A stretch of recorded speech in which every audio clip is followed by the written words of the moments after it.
the way we handle these holiday conversations is a microcosm of how we handle conflict in our larger world. If we can't talk to our own families with respect and boundaries, how can we possibly heal our divided communities, our polarized nation, and our fractured world? Welcome to the Kindness Extremist podcast. I'm your host, Shola Richards, aka Brother Teresa. I've spoken to tens of thousands of people all over the world about the importance of kindness.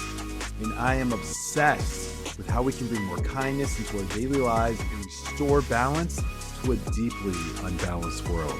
Every episode, I'll give you 3 practical strategies to create a kinder world, and I'll do it in 30 minutes or less. No fluff, just valuable, actionable content that you can implement in your life immediately after listening to help you actively create a kinder world. There's no time to waste. Let's dive in. What's up, my friend? Welcome back to episode 35 of the Kindness Extremist podcast. I'm your host, Shola Richards, aka Brother Teresa, and it's Thanksgiving week. And you know what that means. 'Tis the season for the 3 F's: food, football, and family. Unfortunately, though, 'tis the season for the less pleasant 3 F's: fatigue, frustration, and fighting. That's why I'm tackling something today that many of you have been asking me about. And before I get to that, to be clear, despite this episode being released on Thanksgiving week, I promise that what I'm about to share in this episode will be relevant at any time during the calendar year. So what have my dear listeners been asking me about? Sadly, my inbox has been absolutely flooded with messages from listeners who are straight up dreading the holidays this year. And I get it, I really do. The thought of sitting across from Uncle Jerry, who gets his news from conspiracy theory YouTube channels, or dealing with your cousin Madison, who believes that everyone, besides her of course, is literally destroying democracy, it's enough to make you want to fake a case of food poisoning and spend Thanksgiving eating cereal in your pajamas. One listener wrote to me saying, "Shola, man, I love my family, but the thought of navigating another holiday dinner where we inevitably end up in a screaming match about politics, immigration, or whether certain people even have the right to exist makes me physically ill. Last year, my brother and I didn't speak for 3 months after Thanksgiving. I can't do it again." Another one said, "I'm honestly considering skipping the holidays altogether. My family is so polarized over everything: politics, religion, vaccines, you name it. I'd rather work a double shift at the hospital than sit through another toxic family gathering." Hold up. Can we just pause and reflect for a moment? Y'all, when people would rather work a double shift during the holidays and spend time with their families, we've got a serious problem. Unfortunately for many of us, the holidays have become emotional battlefields where we're dodging conversational landmines and trying not to flip the table when Grandpa starts his annual rant about, "Here's the problem with America and the world these days." But here's the thing, and please hear me when I say this, you don't have to choose between your peace and your family. You don't have to sacrifice your mental health on the altar of family obligation. And you definitely don't have to engage in verbal battles to the death just because you share DNA with someone. What you need are practical strategies to protect your peace while still showing up with kindness, even when kindness feels impossible. And that's exactly what I'm going to cover today. In this episode, I'm going to give you 3 powerful strategies that will help you not just to survive the holidays, but maybe, just maybe, transform them into something better. I'll cover 3 things specifically in this episode. 1, how to set the rules for engagement prior to entering into a polarizing conversation. 2, how to engage in these polarizing conversations effectively. And 3, and arguably most importantly, when it's time to disengage from these conversations entirely and protect your own well-being. So my friend, grab your favorite pumpkin spice latte, get comfortable, and let's dive in to how you can be a kindness extremist during what is undoubtedly the most polarizing time of the year. Allow me to begin by sharing some powerful research from my book, Civil Unity, that may change how you engage in polarizing discussions. There's a powerful concept known as the Boomerang effect, and understanding this concept is going to save you so much heartache during this holiday season. So first of all, picture this for a minute. You're at the Thanksgiving table and your brother-in-law starts going off about some political issue that makes your blood boil. Your instinct, and trust me, I've been there, is to come back at him with facts, statistics, and maybe a few choice words about his intelligence level. You want to shame him into seeing how wrong he is, and you want to make him feel as stupid as his opinions sound to you. But here's what actually happens when you do that. And this is the boomerang effect in action. When we attack someone's beliefs, when we try to shame them or prove them wrong with force, it doesn't change their mind. Instead, it makes them double down. It's like throwing a boomerang, and unfortunately, as boomerangs often do, it comes right back at us, but now with even more force. The research on this is crystal clear. When people feel that their beliefs or freedoms are being threatened, they experience what psychologists call reactance. They rebel against the attempt to change them, and they actually become more committed to their original position. It's human nature. When someone tries to forcefully change how we think or how we act, it feels like an assault on our autonomy. So we dig in even harder. Picture this scenario. It's super common at Thanksgiving. So imagine your cousin, let's call him Jeff, starts going on and on about some conspiracy theory that he's seen online.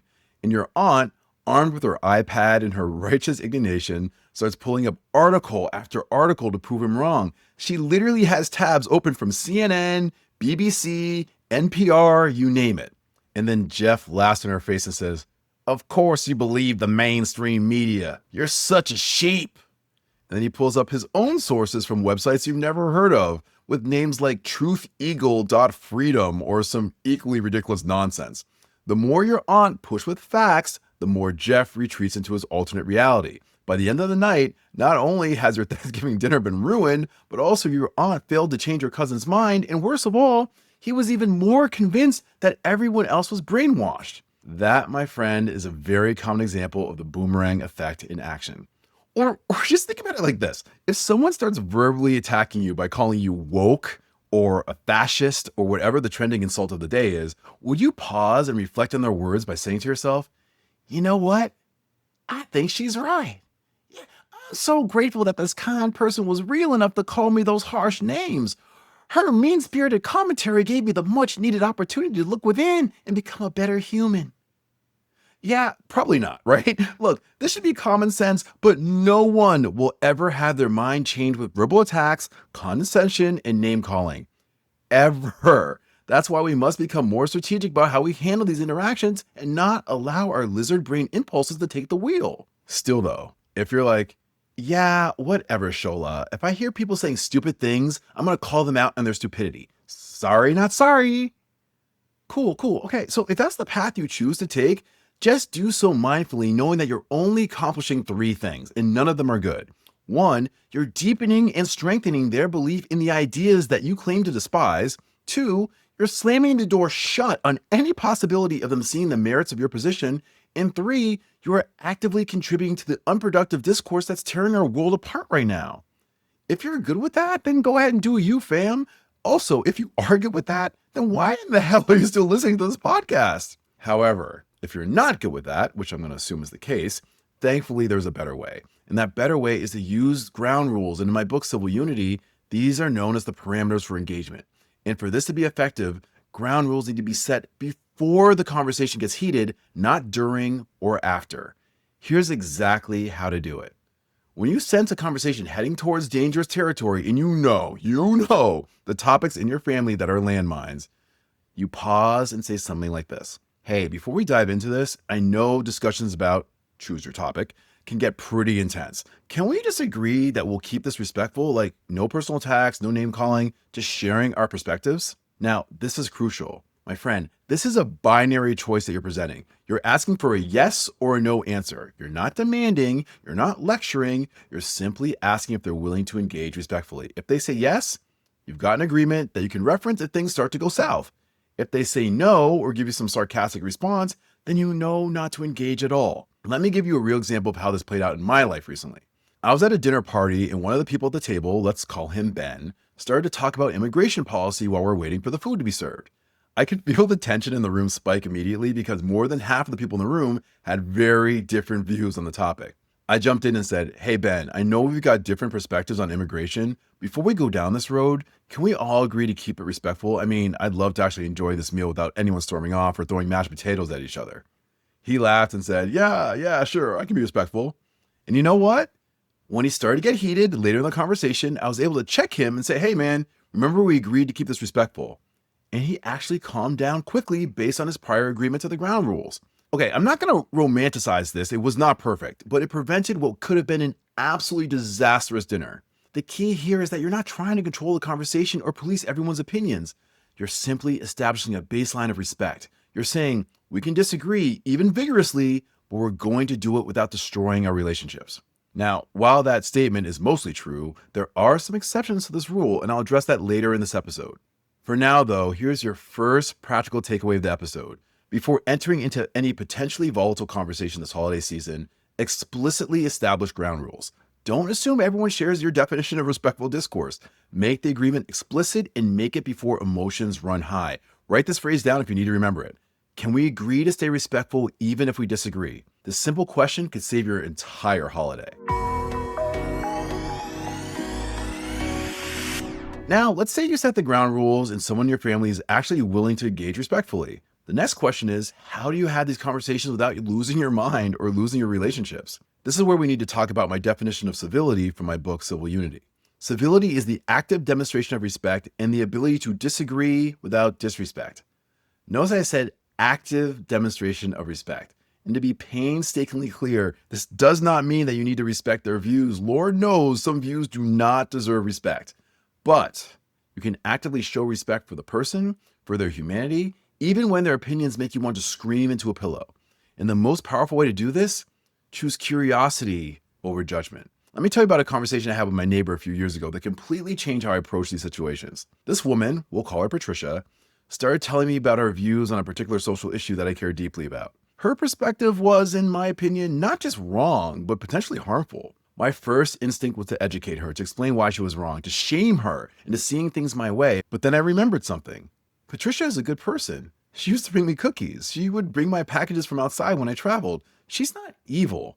She just sees the world differently than I do. So instead of attacking, I got curious. I said, Patricia, I can see this really matters to you. Can you help me to understand why? What experiences have helped to shape how you see this? And fam, what happened next shocked me.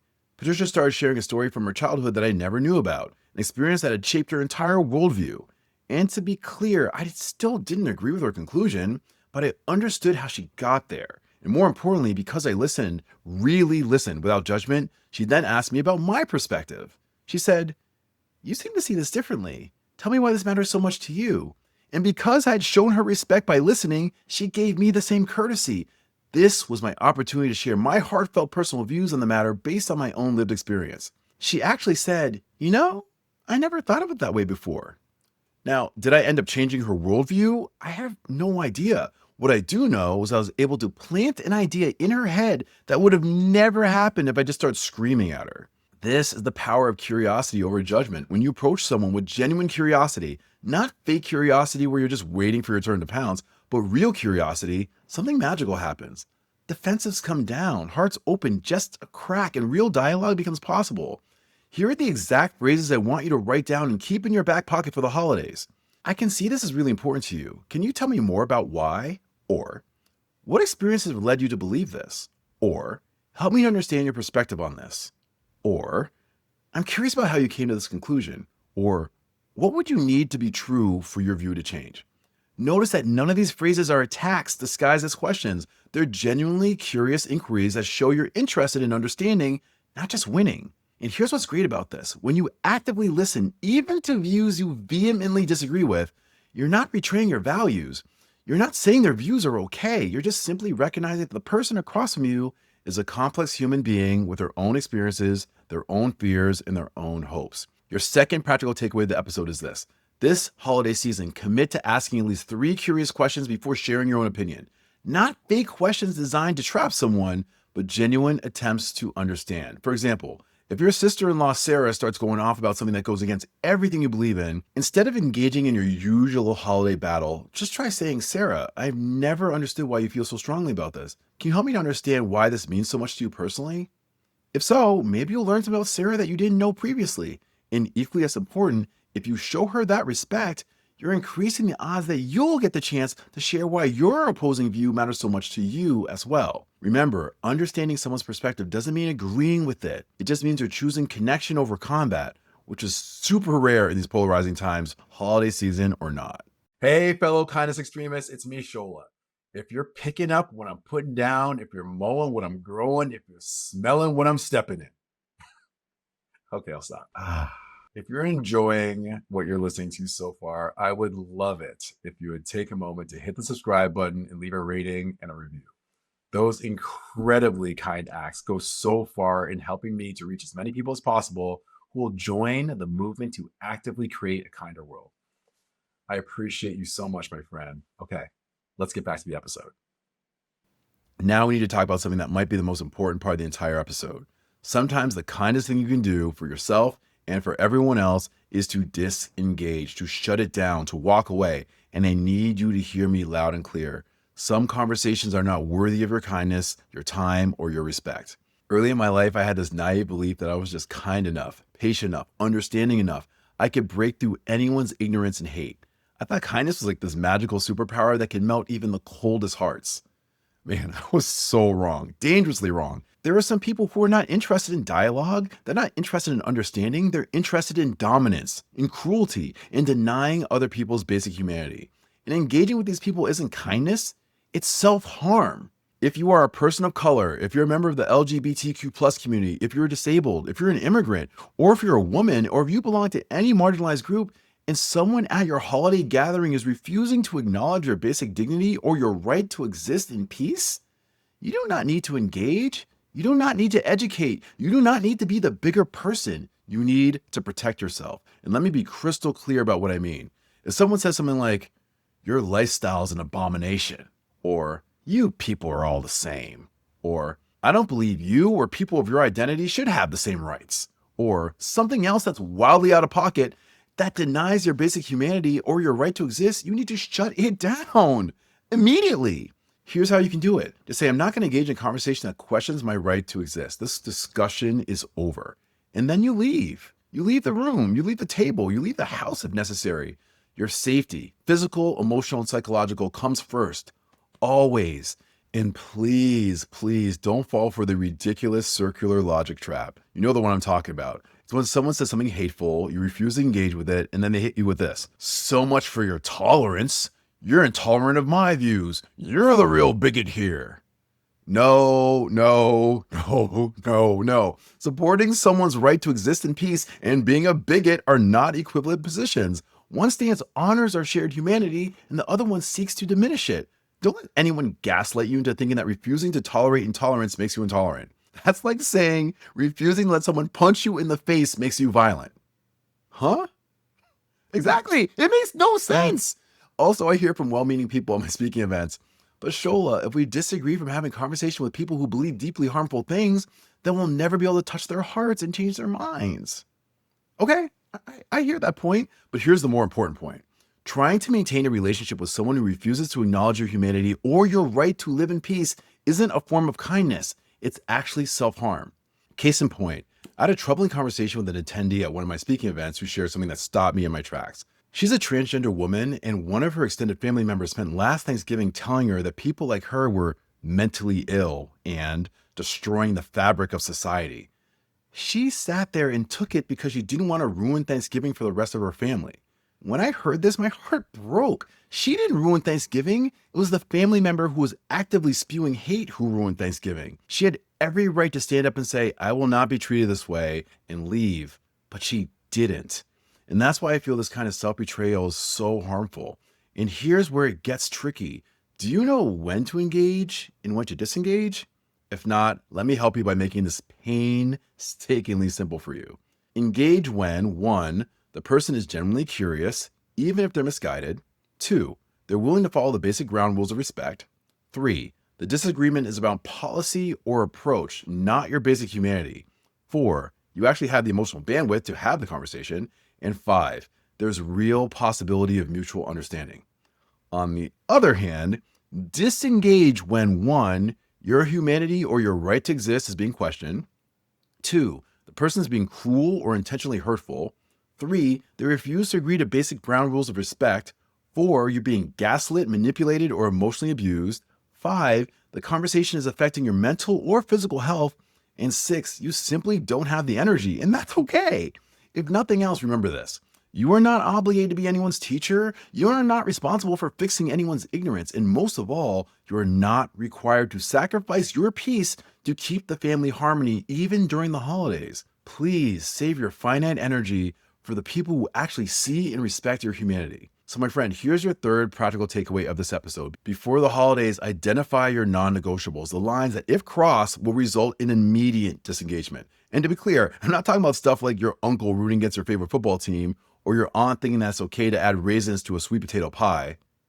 It's not okay, by the way. I'm talking about the red line issues where your humanity is being questioned. If you think it's possible that these issues could arise during your holiday gathering, practice your disengagement phrases like, "This conversation is over," or "I'm removing myself from the situation," or "I won't discuss this further." And have an exit strategy. Know where you can go if you need to leave. Have your car keys accessible. Have a friend on standby that you can call. Your well-being matters so much more than keeping the peace. As we wrap up this episode, I want to leave you with something that I hope you'll carry with you through the holidays and beyond. The strategies that I shared today, setting the ground rules for engagement, choosing curiosity over judgment, and knowing when to disengage, these aren't just holiday survival tactics. These are tools for living in our incredibly polarized world while maintaining both your integrity and your sanity. But I also want to acknowledge something. This stuff is hard, like really, really hard. It's hard to stay calm when someone's spouting views that makes your blood boil. It's hard to be curious when you'd rather be furious. It's hard to disengage when every fiber of your being wants to be right. And you know what? Because it's hard, you're not going to do it perfectly. You're going to lose your cool. You're going to take the bait sometimes. You're going to engage when you should have walked away, and you're going to walk away when you should have stayed. That's okay, fam. This is not about perfection. It's about practice. You might not change anyone's mind this Thanksgiving. In fact, you probably won't. And that's not the goal. Thank goodness it's not. The goal is to protect your peace, preserve relationships that are worth preserving, and model a different way of being in the world. Because at the end of the day, the way we handle these holiday conversations is a microcosm of how we handle conflict in our larger world. If we can't talk to our own families with respect and boundaries, how can we possibly heal our divided communities, our polarized nation, and our fractured world? However, if we can show up with both strength and kindness, with both conviction and curiosity, with both boundaries and bridge building, then maybe, just maybe, we can start to transform not just our holiday dinners, but our entire world. So as you head into the holidays, remember, you're not responsible for fixing anyone. You're not obligated to engage with cruelty. You are allowed to protect your peace, and choosing kindness doesn't mean choosing to be a doormat. Sometimes the kindest thing you can do is show people what respectful disagreement looks like. Sometimes the kindest thing you can do is refuse to let hatred and intolerance go unchallenged. And sometimes the kindest thing you can do is simply remove yourself from toxic situations. Whatever you choose this holiday season, choose it consciously, choose it intentionally, and choose it with kindness to others when possible and to yourself always. And remember, you're not alone in this. There are thousands of us out here on these streets trying to navigate these same choppy waters, trying to figure out how to love our families while maintaining our boundaries, trying to stand for our values while staying connected to the people who matter to us.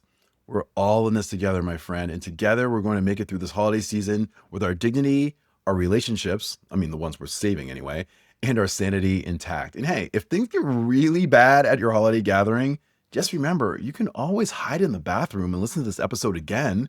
I'll be right there with you, fam. It's all good.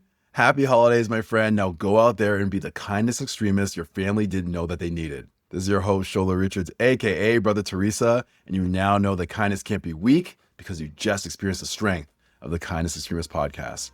Until next time, my friend, the journey to a kinder world continues. Thank you for listening to the Kindness Extremist podcast. I really hope that you enjoyed this episode, and I have one favor to ask you. If you could kindly hit the subscribe button, leave a rating and a review, not only would that be incredibly kind, but by doing so, you're actively playing a role in growing this movement and ideally getting us one step closer to creating a kinder world. I hope to see you next week for another episode of the Kindness Extremist podcast. Bye for now.